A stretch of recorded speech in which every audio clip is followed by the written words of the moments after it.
వారికి సొంతింటి కలను నిజం చేయడమే తెలంగాణ ప్రభుత్వ లక్ష్యమని మంత్రులు పొంగులేటి, జూపల్లి, వాకిటి శ్రీహరి చెప్పారు.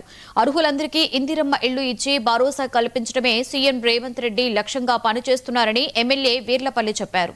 షాద్ నగర్ అప్పారెడ్డిగూడలో ఇందిరమ్మ ఇళ్లు ప్రారంభోత్సవ కార్యక్రమంలో మంత్రులు పొంగులేటి శ్రీనివాసరెడ్డి, జూపల్లి కృష్ణారావు, వాకిటి శ్రీహరి, స్థానిక ఎమ్మెల్యే వీర్లపల్లి శంకర్ పాల్గొన్నారు. మొదటి విడతగా రాష్ట్రంలో 4.5 లక్షల ఇళ్లు మంజూరు కాగా ప్రతి నియోజకవర్గంలో 3,500 ఇళ్లు నిర్మిస్తున్నామని మంత్రి శ్రీనివాసరెడ్డి చెప్పారు. మిగతా 3 విడతల్లో కూడా అర్హులందరికీ ఇళ్లు ఇస్తామని జూపల్లి చెప్పారు. పాలమూరు రంగారెడ్డి ప్రాజెక్టును పూర్తి చేసి షాద్ నగర్ ప్రాంతానికి సాగునీరును తీసుకొస్తామని ఎమ్మెల్యే వీర్లపల్లి భరోసా ఇచ్చారు.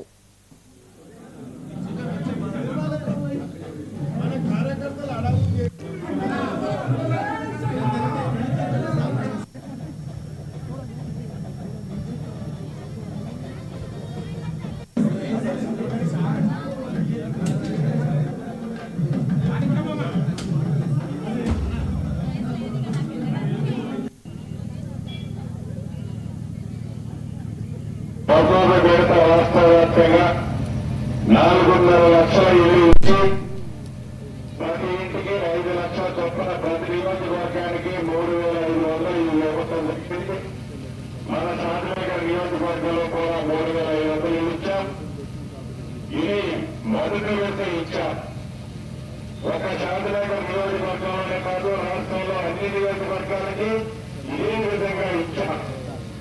ఇంకా అర్హులైన పేదవాళ్లు ప్రతి గ్రామంలో, ప్రతి నియోజకవర్గంలో రాష్ట్ర వ్యాప్తంగా ఉన్నారు.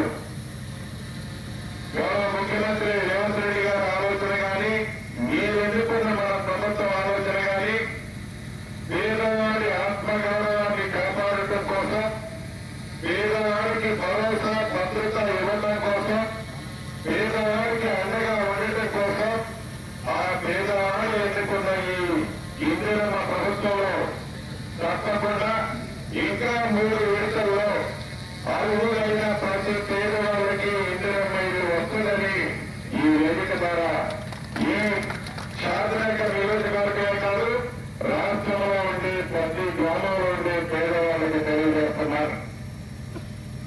ఆనాడు కాంగ్రెస్ పార్టీ కాగితాలు ఇచ్చి సర్దుకుంటుంది. వీళ్ళకి డబ్బులు ఎక్కడున్నాయి, దొరికినంత నేనే దోచుకొని ఈ రాష్ట్రాన్ని 8,19,000 కోట్లు అప్పులు చూసిపోయారు. వీళ్ళకి అప్పించోడు వీళ్ళు ఎంతగట్టగలుగుతారు ఈ ఇందిరమ్మ ఇళ్ళని ఆనాటి ప్రభుత్వం, ఆనాటి మనవారు ప్రకటనలు పొందారు. కానీ మనసుంటే మార్గం ఉంటుంది, పొద్దుగా చిత్తశుద్ధి చేయాలనే ఒక దీక్ష ఉంది. దానికి నిదర్శనమే ఈనాడు ప్రాజెక్టు.